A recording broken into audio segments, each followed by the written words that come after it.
नया वीडियो नया दिन। आज शुरुआत करते हैं class +2 physics unit 4 electromagnetic induction phenomenon. Previous video में हमने पढ़ा था self induction of A coil. अब हम निकालेंगे एक लॉन्ग सोलेनॉइड के लिए, इसको कॉइल बोल रहे हैं। लॉन्ग सोलेनॉइड के लिए कोएफिशिएंट ऑफ सेल्फ इंडक्शन और self inductance of that solenoid. तो कंटिन्यू रखते हैं, पिछले वीडियो को जरूर देखें, उससे आगे आपको समझ आएगा। सेल्फ इंडक्शन का पता होगा तभी तो हम सेल्फ इंडक्टेंस किसी कॉइल के लिए निकाल पाएंगे और उसको समझ पाएंगे। तो चलिए शुरुआत करते हैं आज के वीडियो की। Self inductance of a long solenoid. ठीक है, ऐसे का इक्वेशन बनता है, इसका एक्सप्रेशन ड्राइव करेंगे हम। तो सबसे पहले हम कंसीडर करते हैं कि हमारे पास एक लॉन्ग सोलेनॉइड है जिसकी लेंथ जो है इसकी रेडियस ऑफ क्रॉस सेक्शन के कंपैरिजन में काफ़ी लार्ज है। इसकी लेंथ हम ले लेंगे कैपिटल एल। ठीक है, इसमें करंट फ्लो कर रहा है आई, टाइम वेरिंग करंट रहेगा। ध्यान रहे सेल्फ इंडक्शन फिनोमेनन होना है, उसी के कारण सेल्फ इंडक्टेंस आएगी इस कॉइल में, और उस सेल्फ इंडक्टेंस को कैपिटल एल से डिनोट किया था, उसका एक्सप्रेशन हम ड्राइव करने जा रहे हैं।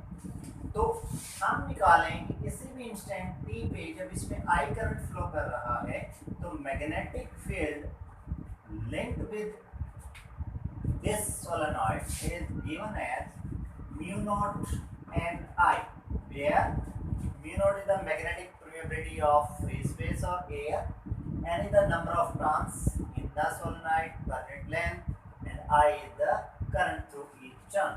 So this may also be written as mu naught capital N divided by its length।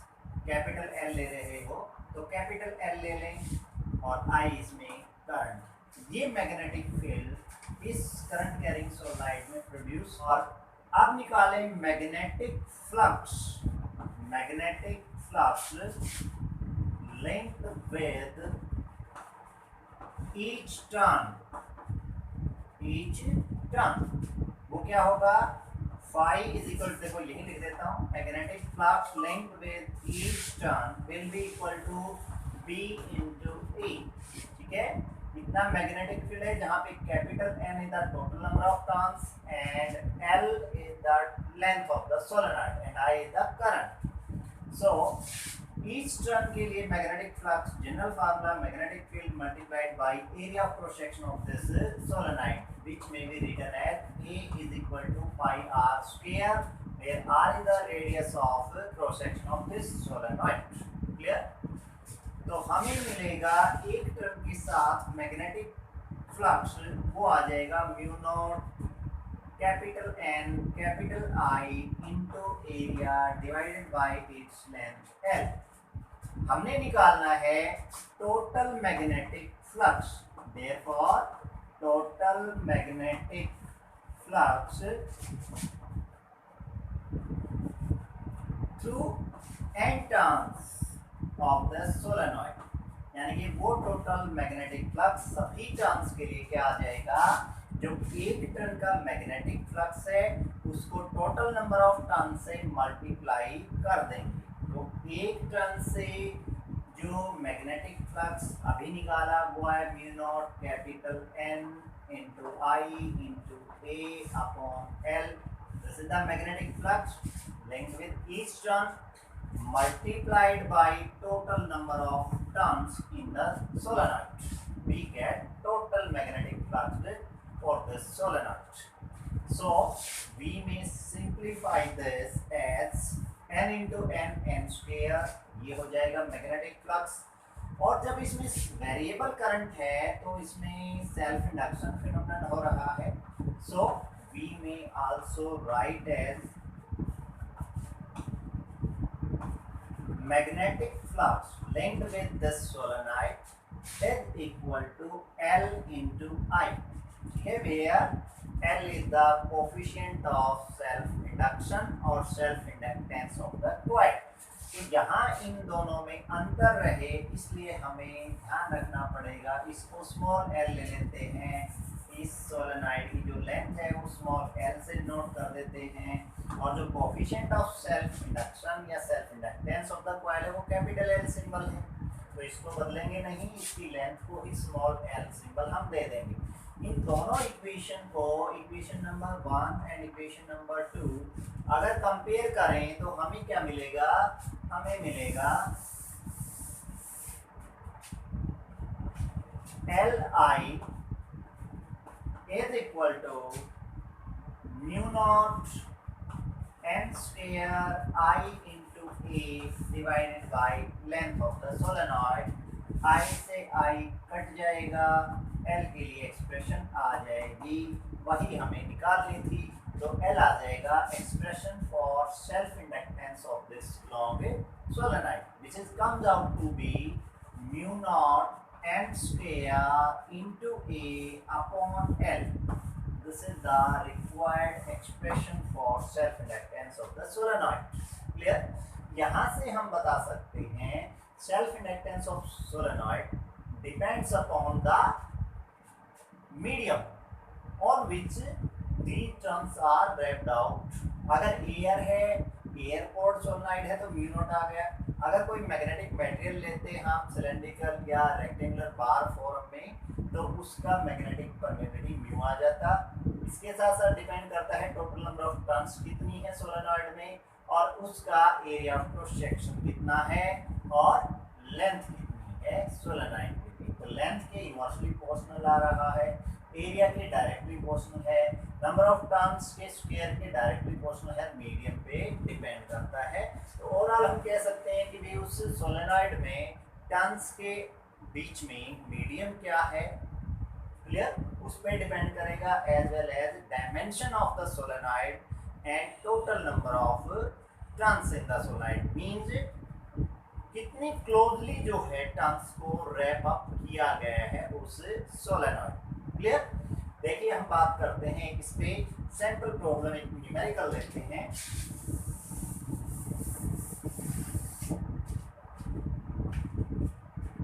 ये कह रहा है कि अगर किसी कॉइल में सेल्फ इंडक्शन फिनोमेनन हो रहा है जिसमें टोटल नंबर ऑफ टर्न्स हैं 8000 and its radius of cross section is 10 centimeter and length of the solenoid is 40 centimeter, ऐसे ले लेते हैं 40 centimeter, then what is the value of its self inductance of the coil? L हमें find out करना है।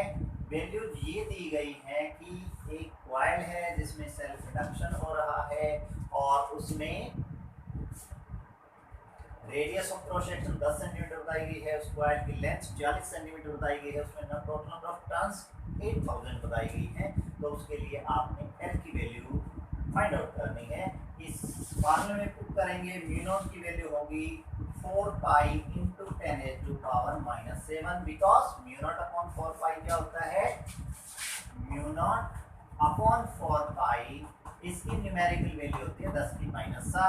तो यहाँ से म्यू नॉट आ जाएगा 4 पाई इंटू 10⁻⁷। आगे बढ़े, N total number of turns जो कितनी है 8000 है, और इसका स्क्वायर है तो हम इसका स्क्वायर कर देंगे, गुना में एरिया। एरिया कैसे निकालेंगे, अभी बताया था, एरिया ऑफ द सोलेनॉइड और coil is equal to pi R square. तो यहाँ से हम फिर रखेंगे पाई, और आर की वैल्यू है 10 सेंटीमीटर, मीटर में बनाएंगे, कन्वर्ट करेंगे तो कितना हो जाएगा, 100 से डिवाइड करेंगे, ठीक है, 10⁻⁻2, और आर का स्क्वायर है तो इसका स्क्वायर हो जाएगा। क्लियर? तो ये हो गया area pi R square. Clear? R को मैंने मीटर में कन्वर्ट किया, उसका स्क्वायर कर दिया, ये एन का स्क्वायर है, ये म्यू नॉट की वैल्यू अपॉन में आएगी लेंथ, ठीक है, और लेंथ ऑलरेडी 40 सेंटीमीटर है, इसका भी हम क्या बनाएंगे, मीटर। तो ये हो जाएगा 40 इंटू 10⁻⁻2। इसको सोल्व कर देंगे, सोल्व करेंगे तो ये एल की वैल्यू किसमें आ जाएगी, हेनरी में आ जाएगी, ठीक है।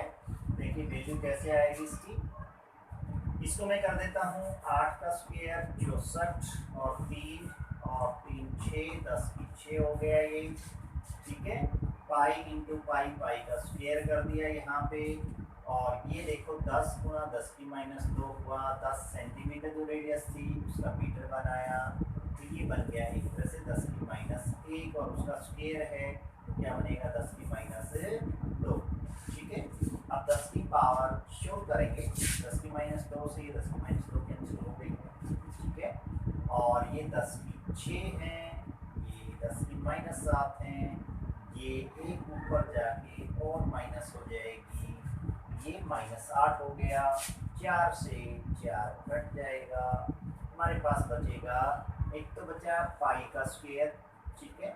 10 की माइनस 8, 10 की 6, तो यहाँ से बच गया 10 की माइनस 2, अपॉन में कुछ बचा ही नहीं, तो पाई की वैल्यू 3.14, ठीक है, इसका स्क्वायर इंटू 10⁻⁻2 हेनरी, ये आ जाएगी एल की वैल्यू, यानी कि इस कॉइल के लिए self inductance 3.14 raised to power 2 into 10⁻2 Henry, इसका स्क्वायर कर लेंगे, शो हो जाएगा।